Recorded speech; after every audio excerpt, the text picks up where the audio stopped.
Hey, hello everybody out there in YouTube land. This is me, your t-shirted historian, with my awesome panel. Apparently now the show has grown a little bit Yep. for Dungeons and Discussions, but today we have Ironcaster, who Hello. actually had a day off.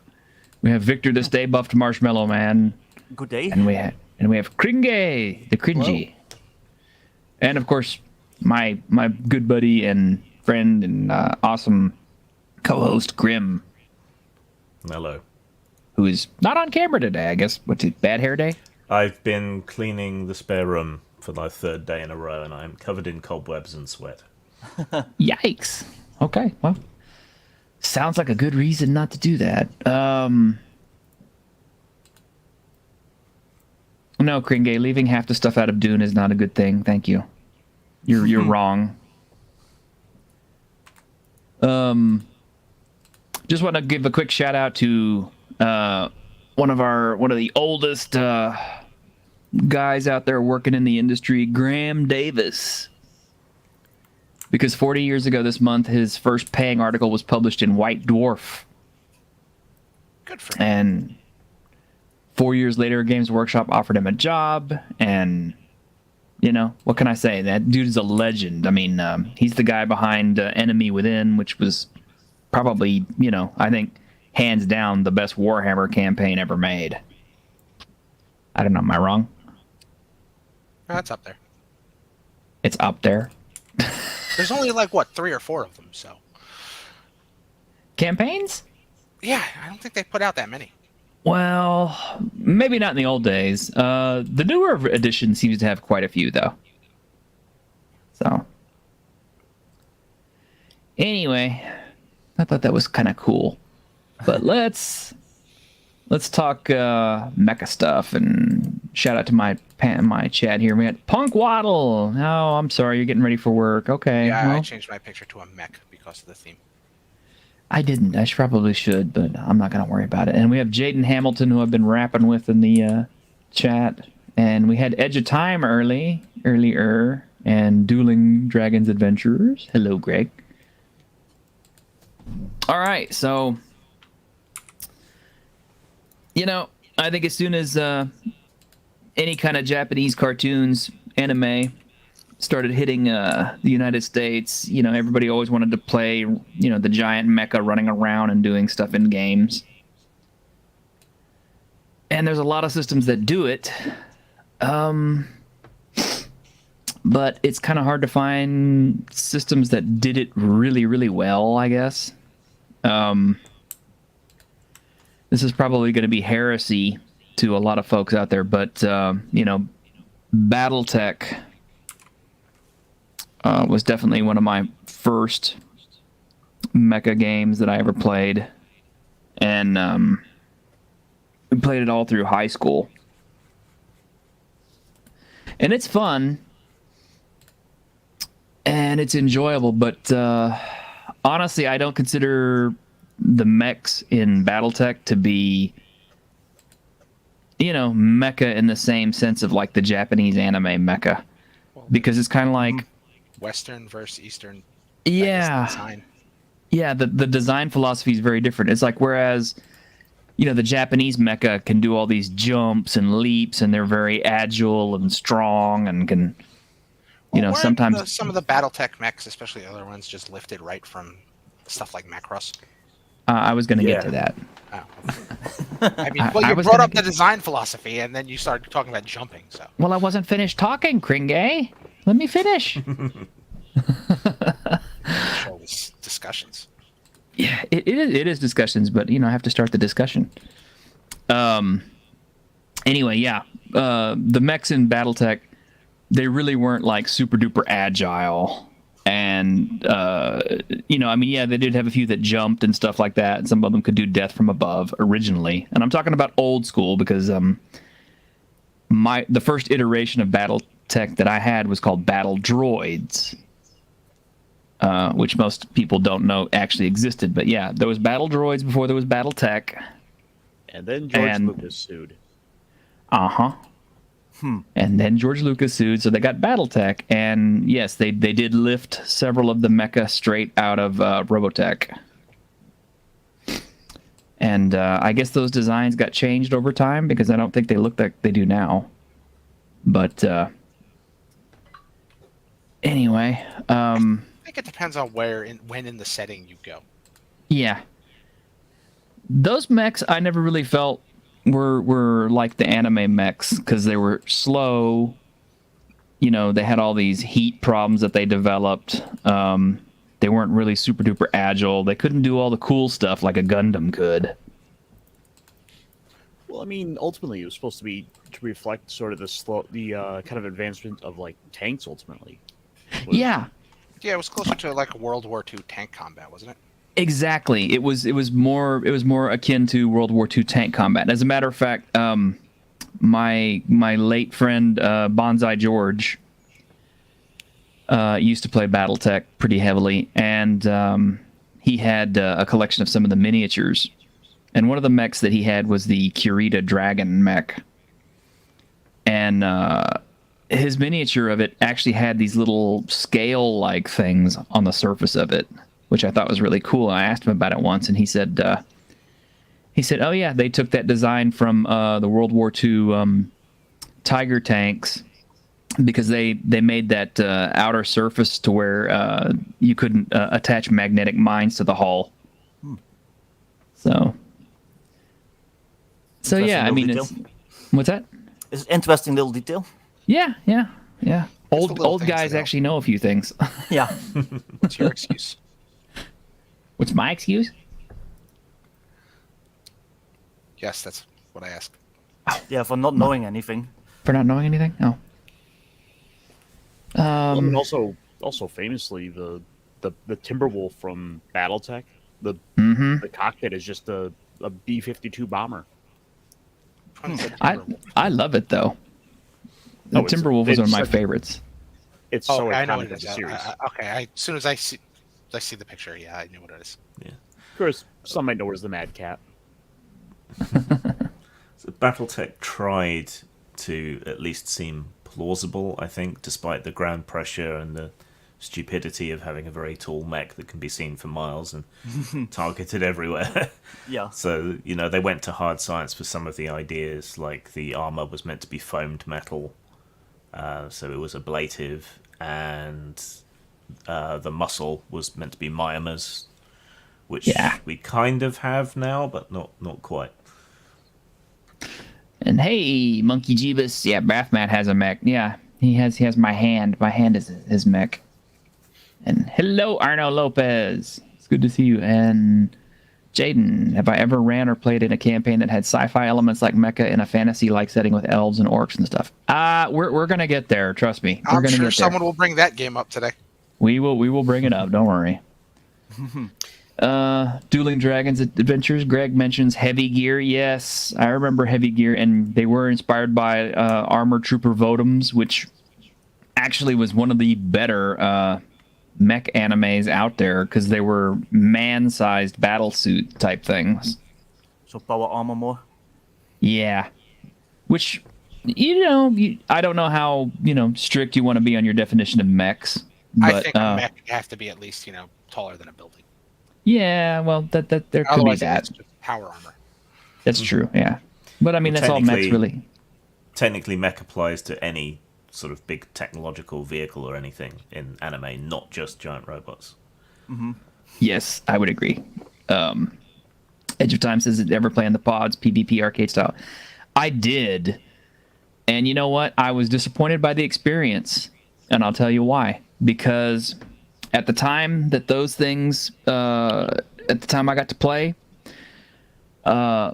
Mechwarrior had released on the PC for the clans and stuff. And I was playing that super heavy duty all the time. I had my flight stick, and I would use that to pilot my mech, and I had the really good soundtrack. And because the old Mechwarrior games are really good. I'm not talking about the Activision one, but I'm talking about the ones that came a little bit later. And that experience was so awesome. So then we had to pay like $25 to go and sit in this cockpit kind of mock-up, and and go head to head with somebody, and it's just kind of like, this isn't quite as much fun because the graphics weren't even as good. So I gotta say it was a little bit disappointing for me. The sound was good and it was an immersive experience. The problem I had with it was that it wasn't who won. There was a time limit on how long you could stay in there and play. Mm-hmm. So we'd barely really gotten to engage with each other by the time we had to come out of it. And there really wasn't any tactics. It was pretty much just rush at each other and Yeah. yeah. Jaden says Xenogears and its gear battles. You never watch anything Gundam? Well, that's okay. Form up Combatra. Yeah. Yeah, I still have a collection of Japanese robots that sit in my closet right now from the old Godaiken series, but we're talking the game stuff, so we'll save the nostalgia for the Saturday shows. But yeah, the Battletech. I have to mention, nostalgia-wise, Starfleet or X-Bomber or Die-X, it was called different things. The kind of Thunderbirds anime giant robot thing. Oh, wow. Oh, with the puppets? With the puppets, yeah. Yeah. You really like those puppet shows, huh? It's British. That's what they do. Yeah, it's a British thing. It's a British thing. Kit Marlowe has no frame of reference. Never played a mecha game. Don't own any. But it seems like as a genre, they're often actually mini skirmish games. Kind of depends on which game you war get. Games. The ones that Yeah. are closer to war games would definitely be more of a skirmish type thing. But Yeah. something like Mechwarrior, that was the RPG for BattleTech, right? Mhm. Yeah. Mechwarrior. Quite a lot of them have crossover between a war game and an RPG. So yeah, Mechwarrior. Robotech would be Heavy- would be RPG. Yeah, Heavy Gear was both. Yeah, Heavy Gear was both. Now the Robotech RPG that was put out by Palladium definitely wasn't skirmish. It was more or less fast and exciting because it was their MDC rules introductions, and you could destroy several of your opponents in the course of a battle, so it felt a little bit closer to the anime. Not quite, Yeah, but just swarms of missiles everywhere. Yeah, And, reflex cannon. Yeah, and you missed only on like a 3 or lower. something like that on a 4, I think, or less. Legion of Myth, if he was here, would definitely have a lot more to comment about that because I think he obsessively studies Palladium. Yes. Someone has to. Someone has to. We did growing up, but we played a lot of Palladium growing up, and mostly it was Robotech, and then later on it was Rifts. Yeah, I played a lot of Robotech growing up because my Yeah. cousin was running the games and he was a huge Robotech fan. Yeah. Yeah. One of my best friends growing up was a huge Robotech fan, and he liked we ran Robotech all the time, and we ran Mechwarrior, or I should say, we didn't run Mechwarrior, we ran BattleTech games every once in a while, but they took forever. With the Robotech RPG, I loved the art, but Yeah. the thing that gets in the way of most Palladium systems is the Palladium system. Yeah. 4 hours to build a character, 3 seconds to die. I had a big problem playing Robotech because I was the only person who'd seen the series because we were the only people with satellite television at the time. Oh, wow. So you were the lore guy. They were like, "Oh, Grim. Yeah. is this Shut up, Grim." possible in the story?"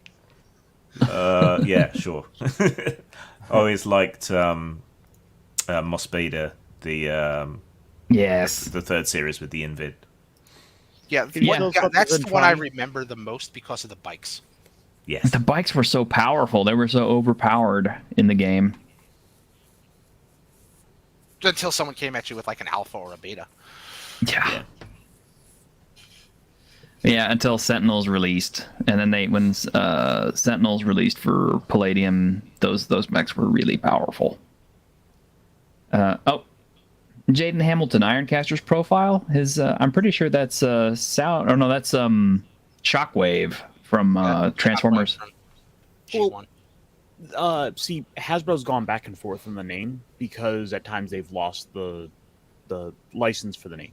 Like they lost the ownership of the name, but yes, it is ultimately Shockwave. Yeah. Look at me, Sound. Transformers nerd. He was the Decepticon that didn't do anything because he was stuck on Cybertron. The one who runs on pure logic. Yeah. And yet he turned into a giant gun that was supposed to be more powerful than Megatron. At least if you read the file cards. Yep. And then, I mean, some of the comics even got kind of interesting there, where by being this, where he would be the one who's constantly like trying to take over the Decepticons. You know, it's like it's only logical. He was Starscream, just not as interesting, is what you're saying. Basically. Less weight. Now, He was would Transformers be mechs? yes, Yeah, just I big would say robots. so. nothing necessarily having to pilot them. I used one of the toys as a mech once. Like I had like the little figures from the Mask cartoon, and I had like the giant transformer. I can't remember what he was called. It turns into like a giant base. And he had like a little. Supreme, Yeah, it could be. Metroplex. It was Metroplex, I believe, and he had like a little Do you remember what color he was? like gray. That was Metroplex. Yeah, but he had like a little chamber in his chest, and it was just big enough for these figures to sit in. So wow. I shoved in the figure, and I basically just played it as if it was a mech. That's cool. Yes, Jaden. There's been Transformers cartoons for a long time. Oh yeah. Oh yeah. Yeah. Transformers cartoons been out since I was a kid, which I'm old, so I don't care. I mean, I was a kid too when they came out. Because I was like 5 when the movie came out, and that scarred an entire generation of children. I saw that movie 3 times in the theater. And how I'm many pretty sure times I when was you seen it did a little 12. kid get brought out crying after the Optimus Prime scene? Oh yeah, everybody was crying during that scene. Pretty sure there were grown men who went in there and saw that and were crying afterward. No, well, maybe not back then, but nowadays anyway. Oh, that's just a nostalgia thing. That's the nostalgia thing. All right, well, we really need to be talking about the games though, so let's move along. Yeah, we mentioned BattleTech, we mentioned Robotech. There's the fantasy Interestingly one enough- that Jaden asked about without realizing it. Which one? Dragon Mech? Dragon Mech. Yeah. Dragon Mech was for 3.0, 3.x. I never actually got to play it. It was on the shelves of our store, but I think I looked at it. I may have actually picked up a copy, but we never used it. So Yeah, I don't know many people who used it. yeah, I know a lot of people who read it. yeah, I read it. I just didn't use it. Good morning, Channel 66. Good to see you, Matt. And there was actually D20 Modern had a supplement, not just Future. D20 Future had Mecha in it as well, but before that, they had I believe it was a Dungeon magazine, not a Dragon magazine, but a Dungeon magazine that actually had Mecha rules and stuff in it, and we used those, and that was kind of fun because that kind of blurred the line a little bit to where you could actually play your mecha combat stuff and still have kind of like your role-playing elements with the leaping and the weapons in your hands and all that kind of stuff. But of course it was using 3.0, 3.5/D20 modern rules, and so it was like mega super ultra hardcore crunchy. Well, I think that's what you need for like a mech game. You either have to go very simplified, or you want the crunch, because the thing with mechs is, especially in like the media that it's based on, they're all customizable. Yeah. So you want to have those little fiddly bits to play around with. Well, I mean, I think it also depends on what kind of genre you're into. Like the mechs in Escaflown didn't have a lot of customization and all that kind of stuff like that. They just kind of jumped around and did their cool stuff. And Yeah, that would be the simplified end. But something Yeah. like Gundam, where every single Gundam is different, they all have their own different weapons. You'd want to be able to fiddle around with all the little bits. now, is there a Gundam role-playing game? Because I would think there would be. Nothing official. There have been Yeah, I some wasn't- fan attempts, but I wasn't able to find anything. Huh. because it's unfortunate, you would think that with the model kits, that that would be kind of a no-brainer to then just put out some basic rules for how to do something like that to essentially turn it into a war game. Mm-hmm. And it's pretty much the big name in mech. So you'd think You that don't think- somebody would at least tried. Hmm. I'm not saying mech games. I'm just saying like mech media. Gundam is the big name. Well, I Mhm. mean, when it comes to that, I think your best bet is to look to actual video games. Most notably, Super Robot Wars is a good example. Armored Core. Okay, so apparently there is an official Gundam RPG called Gundam Senki, but it's Japanese only and is based on Mechton Zeta. Ooh. Okay, now that's another one I hadn't covered yet, but yeah. Yeah, the earliest really anime style mecha combat I remember was Mechton, and then later on Mechton Zeta. Was it Mechton Pondsmith? Yes, Mechton Yes. was Pondsmith, the guy who I want desperately to come on my show. Yeah, yeah. That guy who doesn't know I exist. Yeah, yeah. That would be the one. Yeah.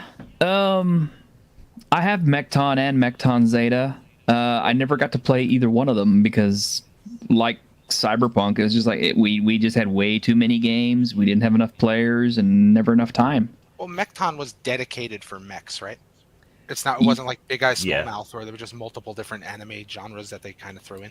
No, Mechton and Mechton Zeta were mecha dedicated. And the nice thing about Mechton Zeta is it was using what was at the time called the interlock system, which everything that was coming out from Artal Saurian was designed to kind of use the interlock system so you could interchange all your stuff and play it in all the different game settings that they had. Kind of like Chaosium did with all their Their stuff. VRP, or Palladium did with Palladium. Yeah. Or GURPS did with GURPS. I mean, I'm sure there's GURPS mechs somewhere. There's thousands There of is. GURPS books.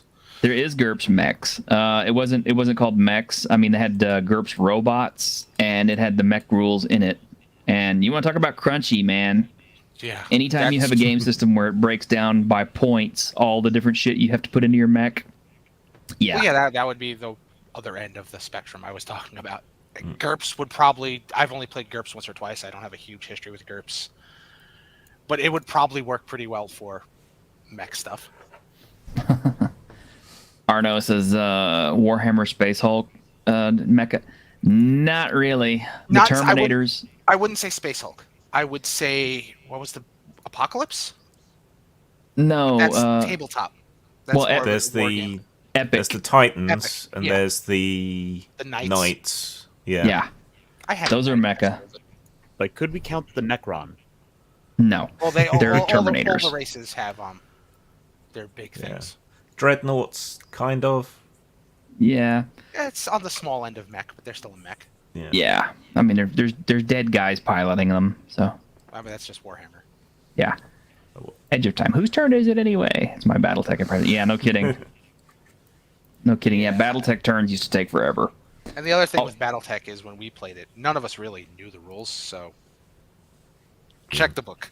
Oh, we had rules lawyers, so I've always played with a rules lawyer at the table, so we always had somebody who was very heavy duty hardcore on the rules. I mean, with But BattleTech, if you you are can- looking to replicate Gundam, then finding an old copy of Mechton's probably your way forward, because Yes. Pondsmith was explicitly inspired by Gundam when he was creating that, and the Japanese Gundam RPG is based off the Mechton rule set, so that's where you want to go for that. I agree. And I got Pondsmith, we still want you on the show. I think I have some PDFs of that. Oh yeah. Anyway, there was also Hero System had a giant mech combat system, which if Hero System also had like rules for super powered heroes and Yeah, it was another one of the cyborgs and all that crunchy stuff, and yeah, that was ultra crunchy as well because you had point breakdowns for everything. I know BESM had a mech book. Yeah, big eyes, small mouth, but that was another Artal Saurian product, wasn't it? No, No, No, that was who did that one? Several people did Besum. Guardians of the Order, probably. Guardians of the they Order. did some bit. yeah. I think they were the original ones. I want to say Mongoose dipped their toes into mech stuff, but I don't remember. They did. I nearly ended up writing some stuff for it. Something 2089, I think, was this third edition D&D system, giant clunky mechs in a sort of BattleTech vein. So they were going for a sort of military SF thing with that. You know, I used to get Mongoose books pretty obsessively. I'm really surprised if I didn't have it on my shelf somewhere and just don't remember it. But I remember when the 3.0 OGL glut started. Yeah, it was I really hard to keep up with anything at that point. Yeah, I was buying more books than I was actually reading and using. So I still have a backlog of 3.0 stuff that I've never even touched more than once. Wait, we're supposed to actually read those books? I thought we just flipped through it till we found cool art and then used whatever was on that page. Well, yeah, there's that too. There's that too. Well, some more recent stuff that you can look at, and you can actually buy because it's still in print. Let me jump to the share screen. Wham! We have Stars Without Number that actually has mech rules in it. Which, the more I read this book, the more awesome I really think it is. But let me see. I'm going to jump all the way back to the index to figure out where our mech rules are. But it does have some. Oh, yeah, and here's their giant 4-page Kickstarter thank you thing. Thank you for putting that in there. I think it's always worth pointing out with Stars Without Number that the 95% of the core rules are completely free. Mm-hmm. That's true, yeah. Meaning that it's so easy for anyone to pick it up. So there we go. 300 and 301. Let me see if I can actually get there. There's no page numbered. Oh, okay, you It's not hyperlinked. jerk. No, it's not hyperlinked. We couldn't get that lucky. Okay, well, fortunately, it's not too far away. But yeah, if you want to do OSR type stuff, this is a really good place to start for their mech rules.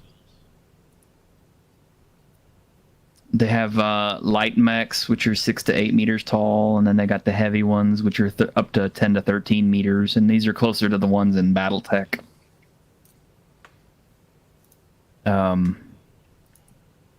It's got its whole system of combat. Their mechs use armor ratings like vehicles, so their armor score subtracts from damage that's done by each attack that hits, except for damage done by explosives or tech level 4 heavy weapons or done by massive tools of violent disassembly. So I kind of like that.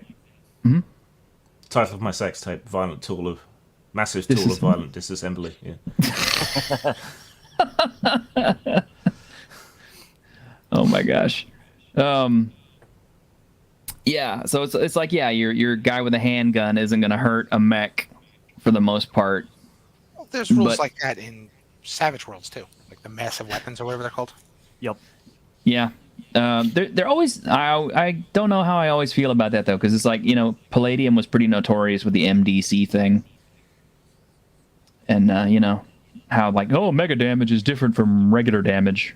No, it's just the way it works is in Savage. It's been a while since I read the rules. If you don't have a weapon with that classification, you can't do anything for something with the armor of that level.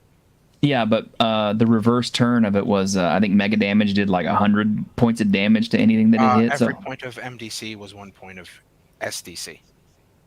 That ain't right. It was 100 points. It's 100 to 1. Yeah, it's 100 to 1. Yeah. You said I don't know how hit points worked in with that.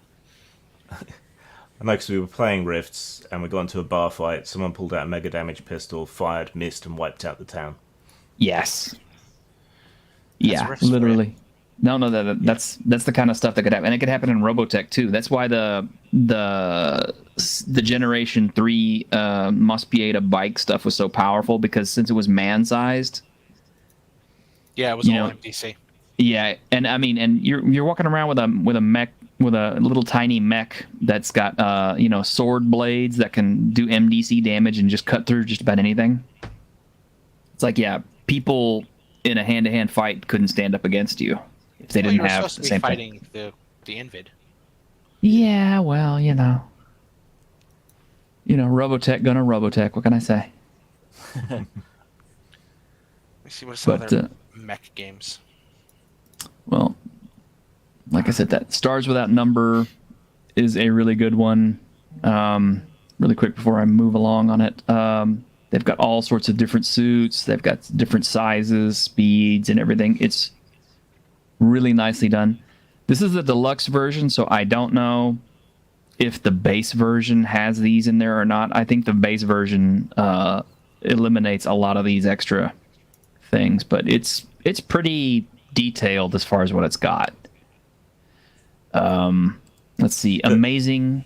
Oh, sorry. I was just going to say that the problem with a lot of these sort of D&D derived games is, a level 1 character and an enormous mech. It's difficult to balance encounters and so on for that. The Starfinder mech rules kind of deal with that a bit by having separate sort of challenge ratings for mechs and starships and things. But a lot of games, it's really hard to figure out how to balance it. I think that's a larger issue though for dealing with mechs and role playing games. Is you either have to focus solely on those, or to the point where anything outside of the robot becomes just kind of arbitrary. Yeah, it helps more with something like MechCon that's built for it. Yeah. Well, no, go ahead. I'll say, which I think is then why it more often than not, it inevitably falls back into just war games. Yeah, when you're working with that scale. Well, something I really enjoy. I really enjoyed Amazing Adventures, Star Siege, which, by the way, Steven needs to go into print. Thank you. Or Jason, whichever one of you two has, the domain over that. We really need a print version. Thank you. They have mech rules. Actually, I kind of like Amazing Adventure. We just started playing this not Star Siege, but Amazing Adventure, and overall, I really like the rules so far. It's very cinematic in its feel. But yes, they have rules for kaiju and they have rules for mechs, which is kind of cool. The two genders. The two genders. Yes, both genders are represented, kaiju and mecha. I always thought that was kind of sad about what was it, Pathfinder First Edition, is the fact they had kaiju but they didn't have mecha. They had like giant golems. Did they? That you could pilot? It's a golem. You just kind of command it if you're the creator. That doesn't count. You want to? I mean, that's more like Ambassador Magma. I mean, I want to jump in this thing. I'm sure you could say there's a little cockpit in the. They were like walking castles. You could sit in them. Giant golem with a papoose. Yeah, it's got like a little baby carrier in the front, like a howdah on the top of it. So all we have to do is create a halfling character, dress him up in a school uniform, and give him a watch to command his golem by, and you're sorted. But yeah, they have battle mechs, and they actually started those with the gadgeteer rules, and you can treat them, using gadget points to build them up. So it's very incremental. I haven't used these rules yet, so I don't really know how they play out, but I plan to. But yeah, they have different hit points, stuff like that. They more or less they play like giant characters. It's kind of one of the few options you have when you add mechs to something. Mm-hmm. But where Stars Without Numbers actually had like separate rule systems for it, this kind of like builds them right in. And yes, it does have transformer type things because it's got like F-15 forms and stuff like that. That's just what were they called in Robotech? Lambs. Veritex, yeah.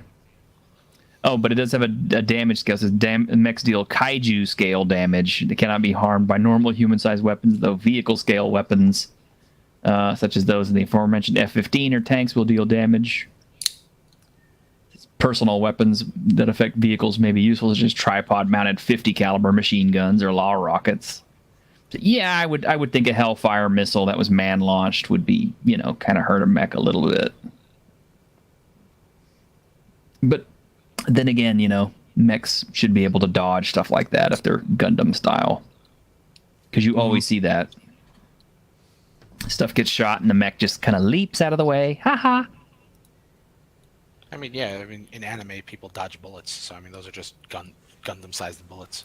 That's true. That's true. Another one is, surprisingly, is Godbound. Which, I love this game system so much. Again, same system, same creator as Stars Without Numbers. Well, I know it's in the deluxe version. I don't know about if it's in the regular version, but in the back, they not only have rules for cybernetics, but they also have giant mecha rules like this. Yeah. Isn't that awesome? Look at that great piece of art. Yeah. Let me see. That pilot in the actual cockpit. I think he's kind of like a little baby carrier type thing.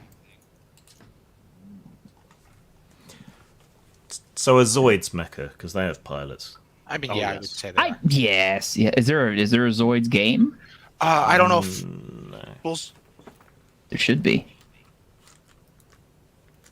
Oh, no, I was Yeah. thinking Swords. I was like, there's a Power Rangers game. I don't know if it came out, but I know there's one. Yeah. Oh, it's out. A member of this panel has it. I'm actually Yeah. surprised there isn't like a fantasy mecha game, because that would be interesting. Like, I would be curious to see like how would a dwarf design his mecha versus like an elf or an orc. Dragon Mech touches on Dra- that. Yeah, Dragon Yeah. Mech did that. The elves mechs are like living trees. The Yeah. necromancy X are like giant flesh golems. The first game I ever put out, Cloak of Steel, is a fantasy mecha game. Oh, nice. Oh, I didn't know that. Yeah. Yeah. In Godbound, they're called Godwalkers, and they're pretty cool. You could pilot these giant things. Although honestly, they use these big chakra engines and stuff like that, where they have slots and repairing maintenance. It's basically using like an extra version of the Stars Without Number rules. The Would problem you Iron- had with Would Iron Kingdoms be mech? yeah. No? You don't More think so? robots. You don't really. There's power armor, but we said that's not really the same as mecha. Yeah. And the other stuff you sort of remotely control, so not really. Like I don't know enough about the setting to know if there are actual like mechs. There's just War turn Striders in Exalted. Well, Just yeah, turn Exalted. Johnny Sacco into a mecha. Yeah, but Exalted at a RPG. certain point, you could just rip the mech apart with your bare hands. Yeah. It's kind of what Exalted is for. Well, the unfortunately in Godbound, one of the problems is if every character in the game is a demigod, so it's kind of like the mechs are kind of like why? Yeah, that's the same thing with Exalted. At a certain point, I'll just throw a mountain at it. Yeah, pretty much. It's kind of like I can destroy cities and stuff like that with earthquakes and all that. What is this mech gonna do to me? So, but Keep it's Hephaestus in there. work. It is there, and I will remind people that Godbound also has rules for playing heroic or normal type characters. So you don't necessarily have to play a god, but it's certainly more fun when you are. And a quick honorable mention goes to White Star Galaxy, or just White Star, which also has mechs, and I found these yesterday while I was hunting. But it's actually another simple OSR type system. Actually finding the mecha rules in it though is like where did I matter? put them? Pardon? Probably under vehicles. Oh, I said that's another matter. Oh, Yeah. We got starships. Ah, here we go. Here's all the mechas of 190. Good book, by the way. Really thick. Yeah, other other old school RPGs are available, such as, say, Machinations of the Space Princess. Machinations of the Space Princess. Isn't that written by that horrible person that we need to cancel? He's one of the boogeymen of the Hobbit. Proto-fascist. Yeah. Yeah. Does that have mech rules?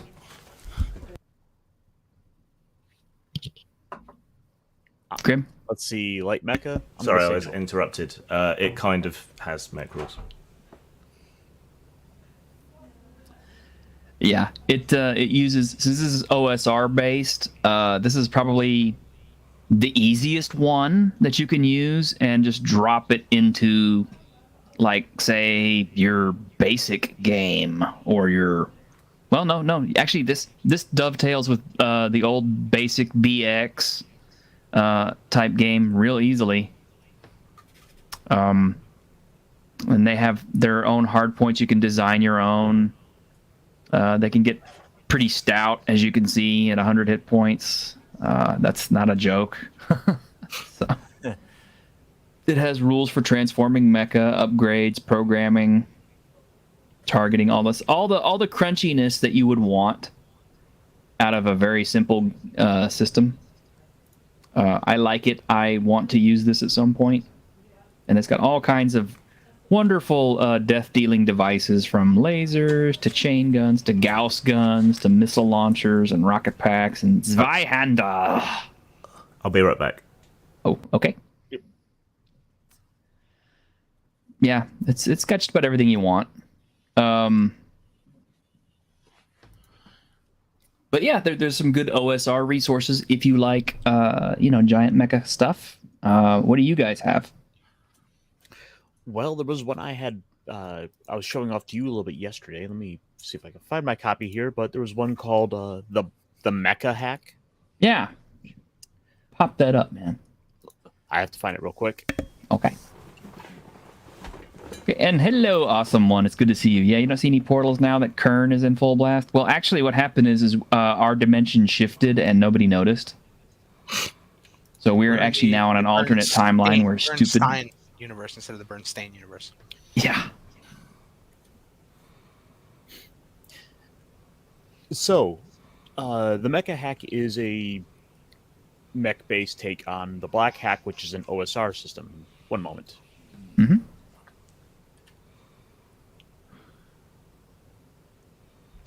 Anyway, so it's got some pretty simple art. In the whole premise is it's pretty simple. It's just solely around piloting the mechs.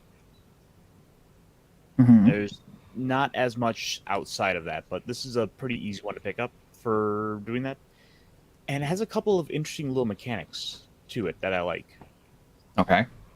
For example, there is the idea of the reactor that as you're playing, you're in using certain actions, certain special features your mech might have, you're rolling a dice, which might start which can vary from mech to mech. And if you roll a 1 or 2, well, your reactor is effectively heating up, and then the dice you get to roll for the next reactor roll is decreased. So you might start at a D10, then you go to a D8. So it's a little closer to Mechwarrior in that sense, with overheating. Right. But see, that 1 and 2.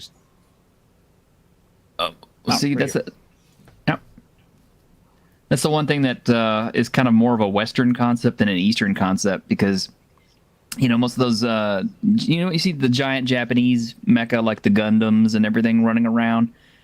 They don't seem to worry too much about their mechs overheating too much, unless it's plot specific. Yeah, plot convenience.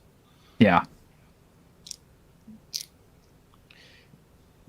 I like it. It's just an interesting little mechanic that I've come to enjoy with it.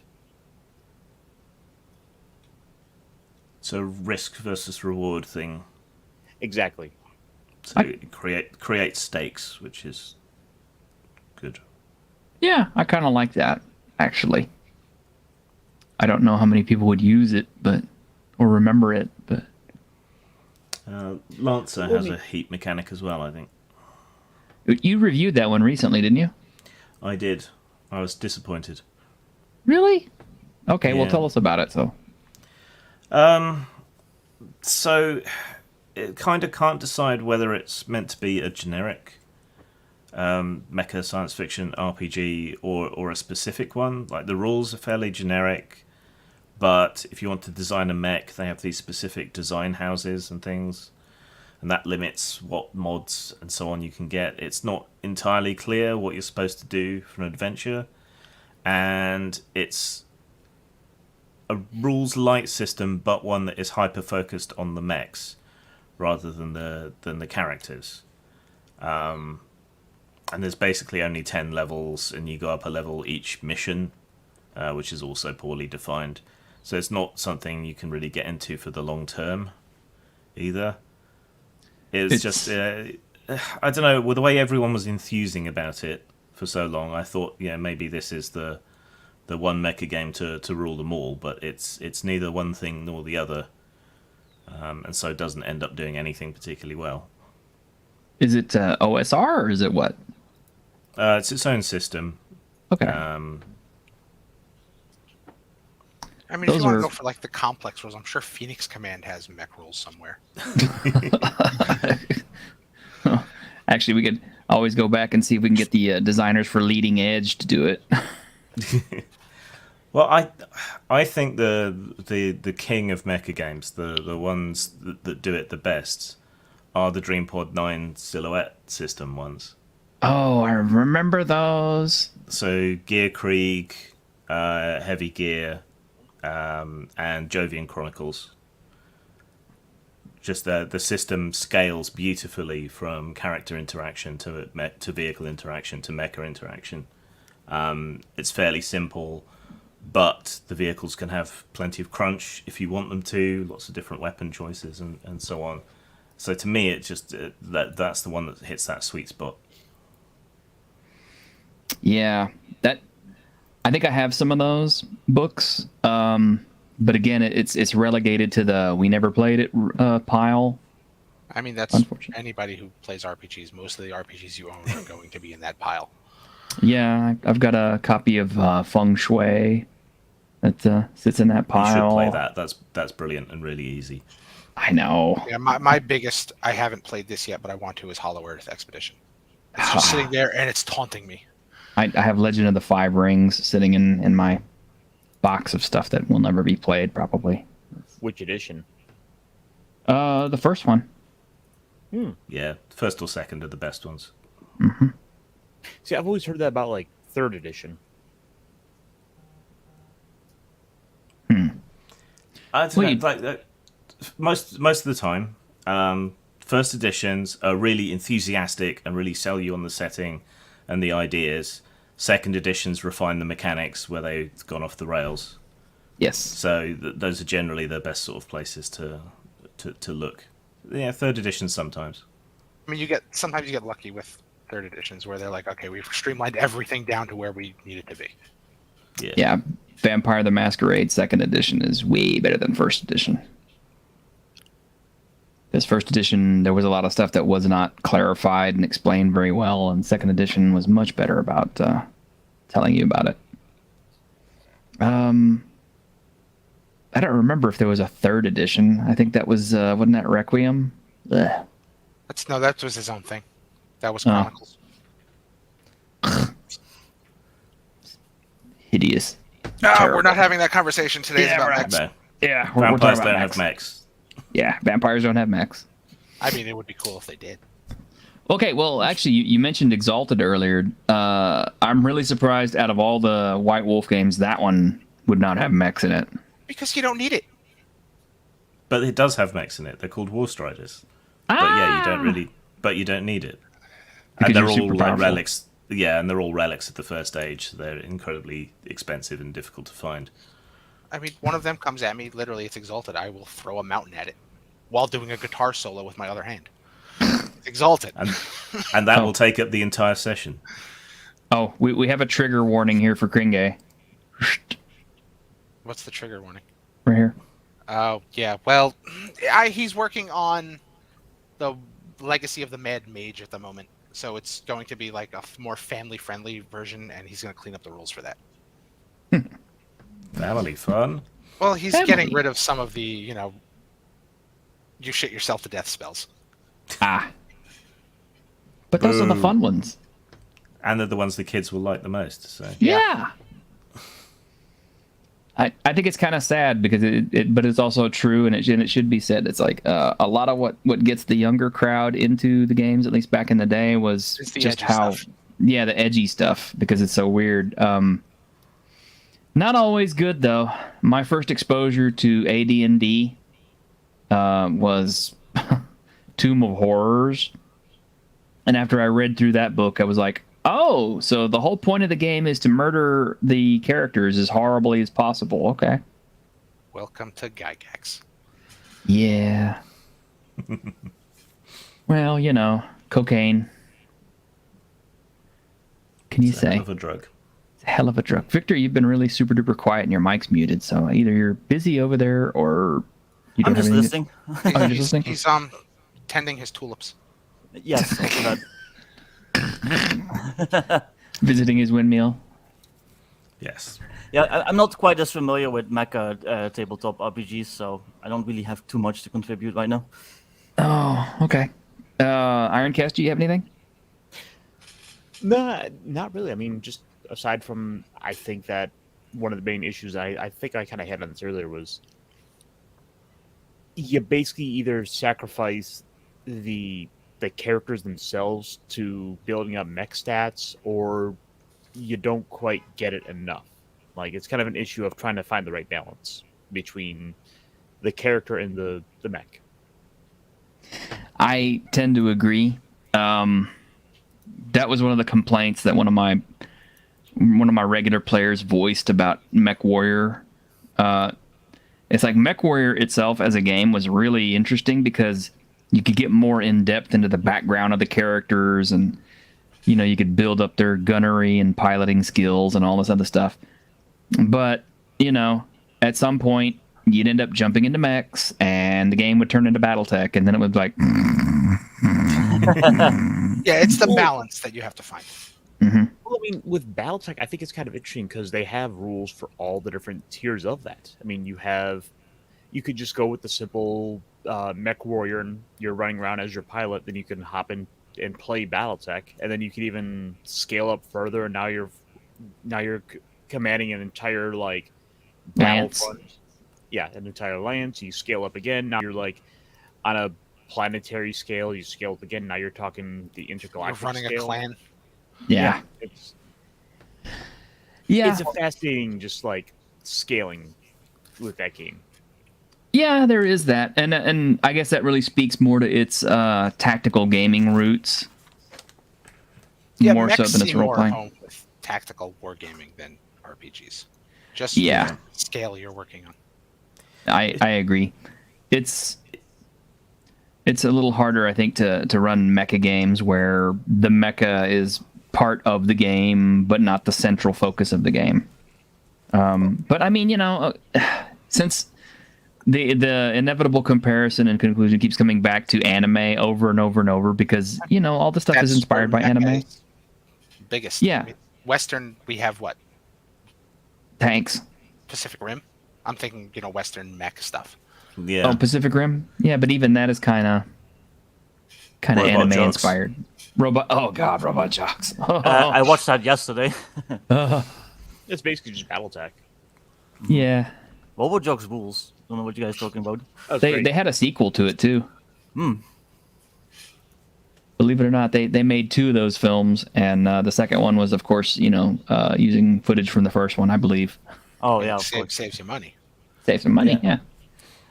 Yeah. I'm all about those stop motion mechas. There you go. Yeah. Hey, I'm not creative. So the Ed 209. Yes. That's not a there's mech. There's a certain charm to the stop motion. You could look at the way that the anime series deal with mecha and so on. So you have your pilots and so on, and they have all their personal drama and romances and Get in the whatever robots, else. But CJ. then that comes into play while they're out fighting in their robots. Like they have flashbacks, or they feel encouraged, or whatever else. So something like Fate would work for that. so you'd be having interpersonal drama and so on to try and store up, benefits that you can then spend while you're doing your mega battle. Yeah. I seem to remember watching Voltron episodes and always being way more interested in less of the, personal drama stuff, like especially the beginning of it where they couldn't find the keys to operate all the lions to form Voltron. It's like, yeah, all the individual little mechs by themselves were kind of cool, but all I really wanted to see was, all the lions combined to form Voltron and whoop ass. Well, that's why they didn't give it. Form the blazing sword. Yeah, that's why they didn't give it to you the entire show. Yeah. That's why Power Rangers didn't get in their Zords till the very end. Hey, even Japanese Spider-Man had mecha, so. Pan, you have to have Just, mecha. just remember, kaiju guys, show up at any I'm in the point. middle here because I form the head. There you go. And that's another thing, too. There have been a few rule sets that tried to deal with, Combiners. combining mecha. I seem to remember that the old 3.0 mecha rules had stuff like that, but Here's the issue with that. It's the same thing if you're playing Star Trek. Someone's got to be the captain. uh-huh. Well, Ironcaster's the head here, so he's in charge. Well, okay. Here's my counter. Starfinder actually had good starship rules that could be applied to mechs. 'Cause, for example, in Starfinder you have your pilot who basically flies the ship everywhere, but you also have your weapons guy, you have your engineer and all that, and every single round of combat in a spaceship you have every guy is rolling to try to contribute overall to what the ship can do. Yeah, it avoids the Shadowrun issue. Yeah, and while I thought that was a great idea. I thought, wow, this is really cool. Everybody gets to do something. And then we ran the game where the pilot decided to try to avoid combat with the other ship as much as possible. It's Yeah. realistic. It's realistic, but the problem is it's kind of like when you have weapons that don't face every single arc, Yeah. and your pilot spends more time trying to maneuver away from the opponent in order to stay out of its range or to play keep away from its main weapons. You end up with Are there mutiny rules? huh? Are there mutiny rules when that comes into effect? Well, that's a Look at role me. play thing. I am captain now. Yeah, that's a role play thing, but Look at me. Best way to fix it in Star Trek is to have the captain be an NPC. Yeah, I mean that's usually when we played stuff like that. That's you were members of the away team or something. Yeah. yeah. But yeah, that ended up being kind of a fiasco because what should have taken maybe 10 15 minutes worth of spaceship combat for Starfinder ended up dragging into an hour and a half of That's maneuvering around the giant hex board. that's just combat in 3.x derived systems, though. Not really. It's I mean, going to take a long time, is what I'm saying. it depends, but yeah. We had combat down pretty quick. I mean, it could take a while, like if you had an idiot who didn't know, what they were doing and would take forever to make their turn. Like, that's okay, well, how far is the enemy from me? Okay, I'm going to use this spell to do this, and then I'm going to use my personal action to do this, and I'm going to use my free action to do this, and I'm going to take a 5-foot step, and and then it would get like, okay, whatever, dude, just. That's all the mean- people I play with.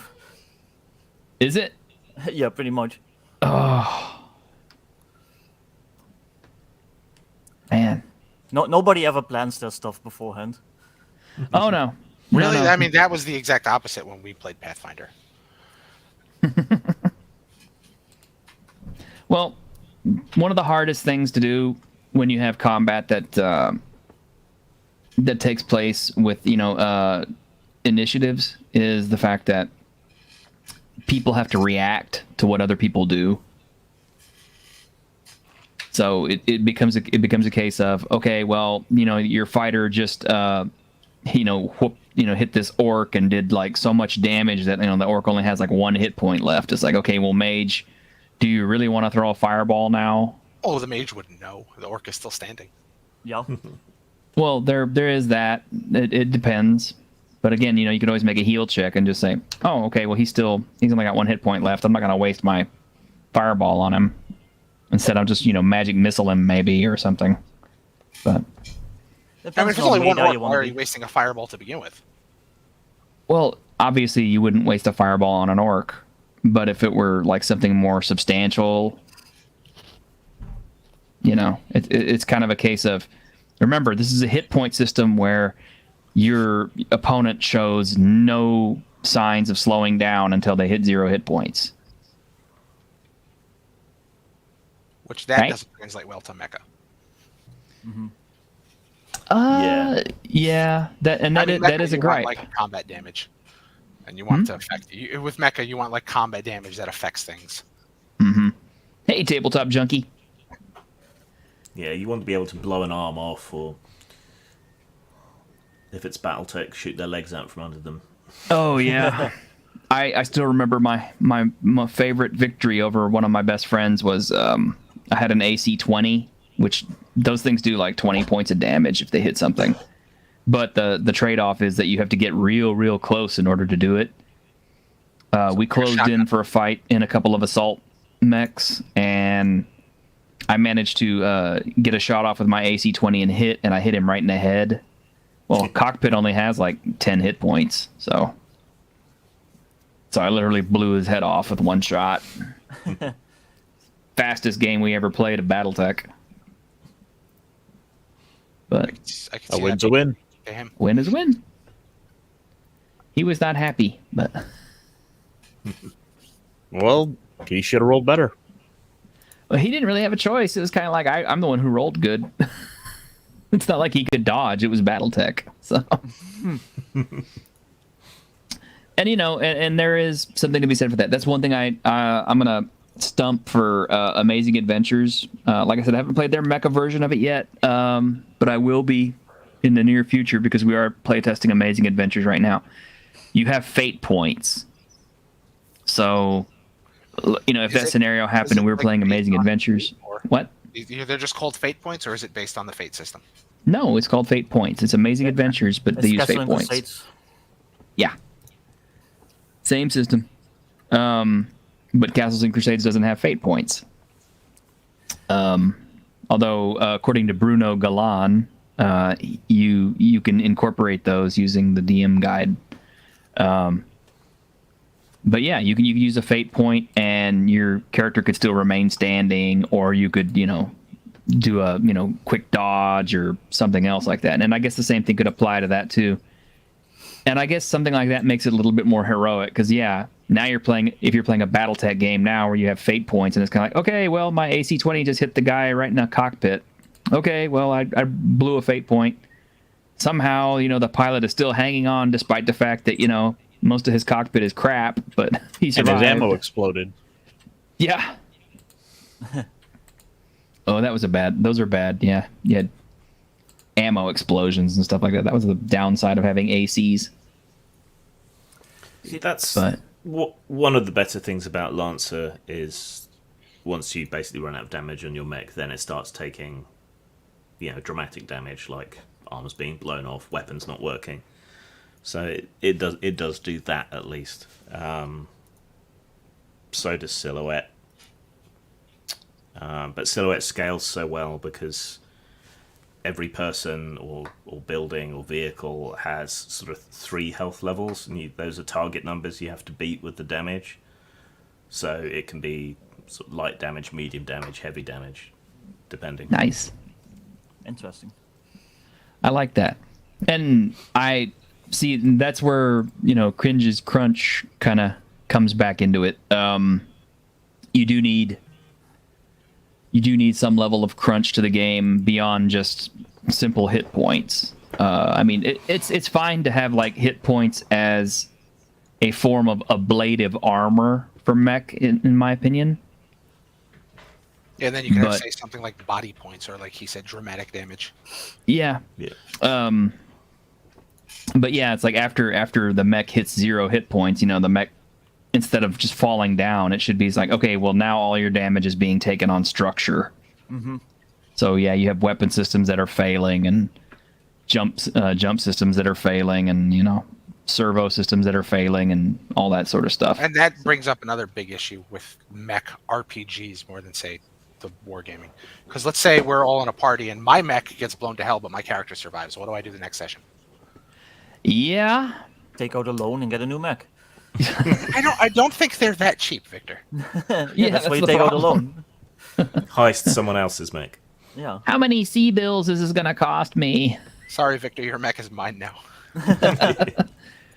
And Salvage all the guys you blew up. Yeah, that is the counterpoint too, is salvaging. And that was then that was an aspect of the old BattleTech game that I do remember for long-term campaigning, was the fact that you were striving to take out the other guy's mech, doing as little damage as possible because you wanted to salvage what was left of the other guy's mech. So You also didn't want to toy around too much and let him do too much damage to yours. yeah, because it And would I think- cost you more money to fix it. I think it depends what kind of character you're playing too. Like if you're a mercenary, then yeah, you're probably gonna have to take out a loan or just sit this one out. If you're like an actual soldier in an army, they'll probably give you a new mech. It might not be as good as your old one because they The don't thing trust was, you anymore. they but- didn't have like a lot of mechs. Mhm. It's not like we blow up a tank, we just go, oh, here's a new tank, you guys. Well, yeah, Yeah. but they might give you like a lesser tank, and you have to reproof yourself. So they, instead of giving you like the latest model, they give you like one from like 2 generations ago. And now it's like, well, if you survive, maybe we'll consider giving you the latest model again.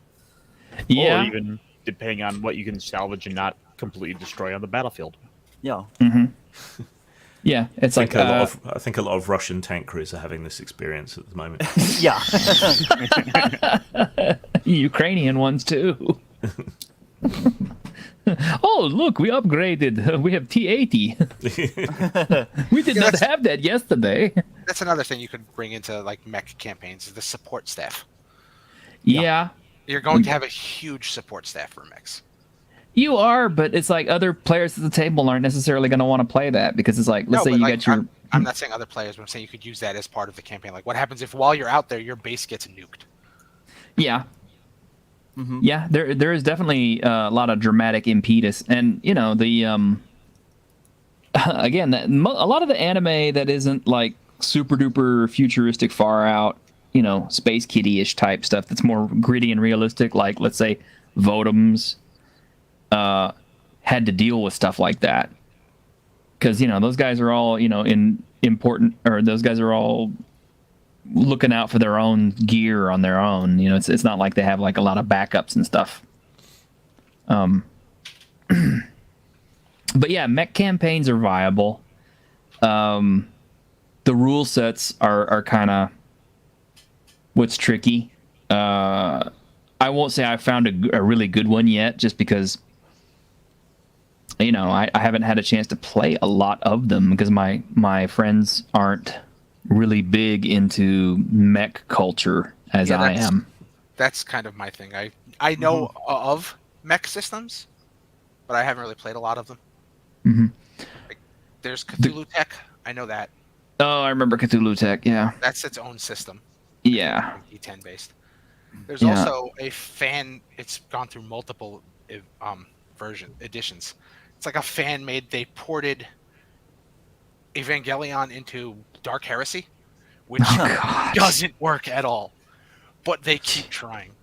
And that's called like Adeptus Evangelion or something. Oh my God! Hey LDG, it's good to see you, man. Speaking of porting, have you considered if you do the Amazing Adventures mech, using the mech rules for the pulp setting? So basically mechs in like, say, World War One or even World War Two. I think that would be great, like diesel punk mechs, basically.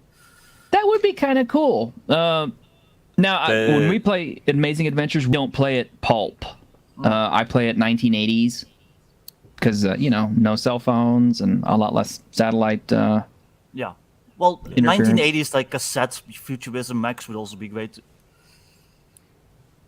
If you like the World War II pulp stuff, there is Gear Krieg, which was DreamPod 9's approach to that. Yeah.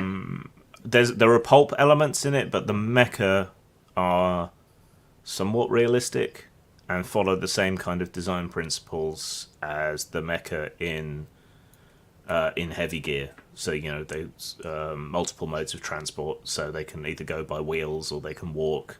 Yeah. So they're not necessarily particularly glamorous, but there are like SS rocket troops and weird weapons and stuff in there as well, and rocket Nazi planes. spider And mechs. Yeah, I that like sounds stuff great. like that. Yeah, I like I love stuff. if you want something a bit more pulpy, so Dust is now a defunct IP, which is a shame because I bought quite a lot of it. But that started out as a war game. There's like 2 versions of the war game, and there's also an RPG by Modiphius, but not using Modiphius's system. But the RPG's not really very good. It doesn't have the right feel. It doesn't really work. But you could port that stuff into some other game. Yeah. Thank you for telling me basically about Dust. Yeah, I knew Yeah, someone in- who had a lot of Dust stuff, and he kept trying to get us to play, and we were like, no. It's really good. Oh, I had we were in the middle of like another campaign, and he was like, guys, we should stop this and play Dust. And I was like, no, I'm running this. No. I'm already high prep. You want me to just stop? No, I put all this work into it. But yeah, that's really good. I think there are other games called Dust, but this one's Dust Adventures or Dust 1947, something like that. And Greg, why are you hurting me with stuff like this? I mean, he's not wrong. He's not wrong, but ow! Well, it's not pulp because pulp refers to the pulps, which were magazines printed on cheap pulp paper. So maybe 1980s is like cassette futurism, like you said, or So we just have to lower print quality. I'm gonna be 49 next month, guys. Yeah, I'm turning 38 in a couple months, so. You baby. Yep. So I think Kringay's the youngest here, I think. Or 40. maybe it's I'm Ironcaster. I'm older than Victor. Oh, you're older than I'll Victor? Okay. be Yeah, I'm 40. I just can make fun of you because you're older than 33? me. Oh, Ironcaster's the baby on this one. Okay. So that's okay. He's got the wisdom of the old farts, so. I have a mentality Maybe of a they should be on the 12-year-old. So. panel.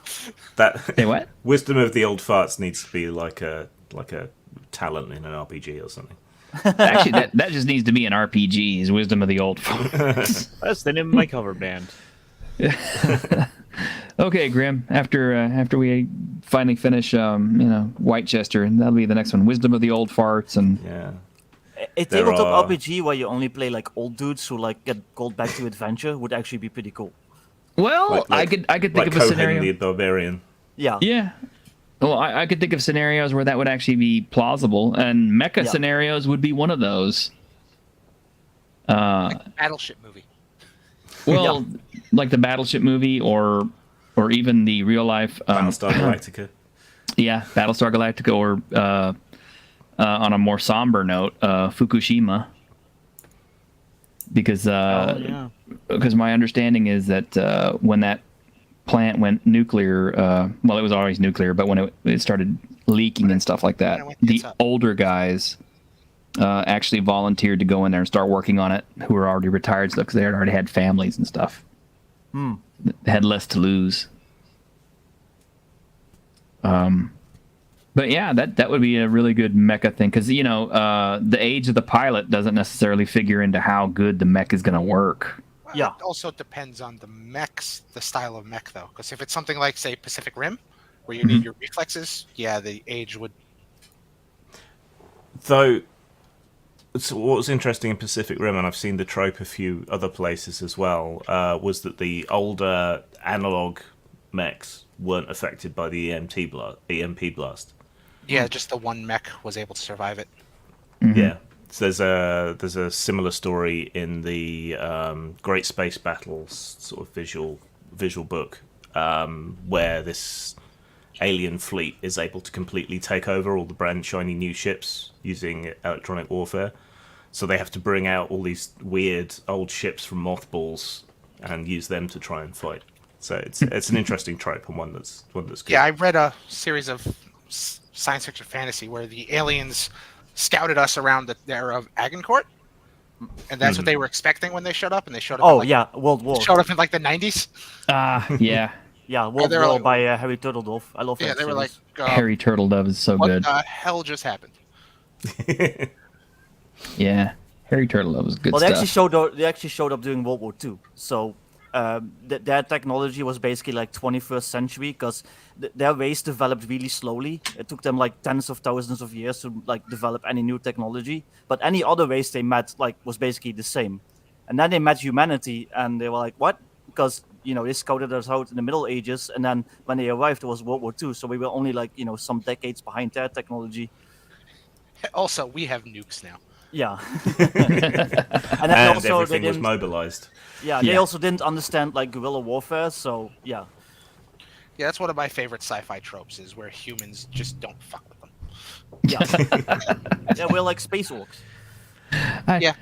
I do famously remember an old Marvel comic where back when Marvel was good, where aliens were attempting to they had come from another galaxy and all that, and they arrived and they were chasing someone to Earth, and just as they were about to pursue them to Earth, the not the helmsman but the science officer or whatever like tells the captain, like, "Sir, this planet has repelled Galactus 4 times.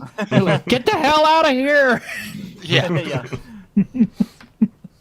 So Or it's like, look at DC Comics. How many interstellar warlords show up and like, we have multiple Kryptonians. Yeah. yeah.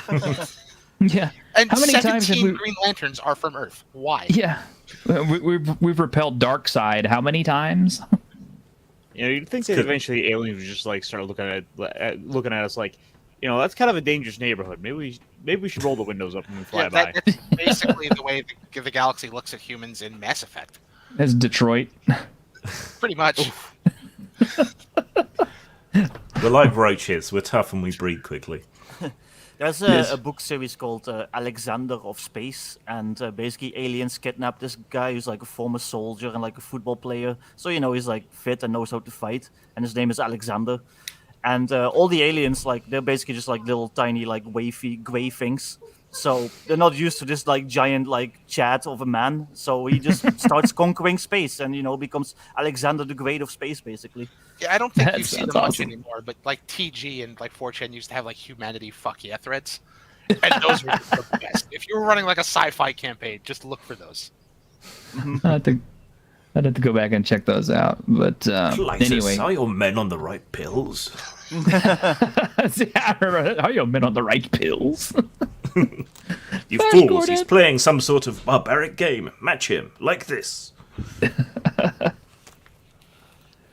Oh my gosh, I love that movie. Well, guys, I think we're up on time, but we got a pretty good cross section of stuff, and we had some pretty decent discussion on Mecha. Not as super crunchy detailed as some people might have hoped for, but To we be gave fair, none of us are really, except for you and maybe Ironcaster, the other three of us aren't really huge mecha guys. well, yeah, but I mean, Grim has definitely had more review experience than I have, so. And he actually wrote his own mecha game, which you can buy at postmort.com. Several actually have There you mentioned go. them. Real quick, there used to be this Xbox 360 game called Chromehounds, which was mecha. It was from FromSoft, so from the Souls and Armored Core. Ooh, yeah, Armored Core. Core. But this was like actually like one of the best examples of like the more clunky industrial like Western mechas, even though it was like a Japanese game.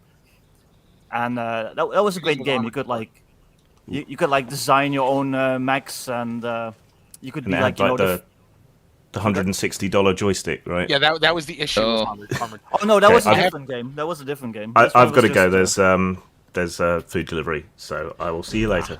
latest All game. right, guys, so let's Bye. close up. And thank care. y'all for hanging out with us, and we will see you guys next week, okay? Yep. Bye. All right. Bye, guys. Bye. Look, the Dungeons and Dragons ride!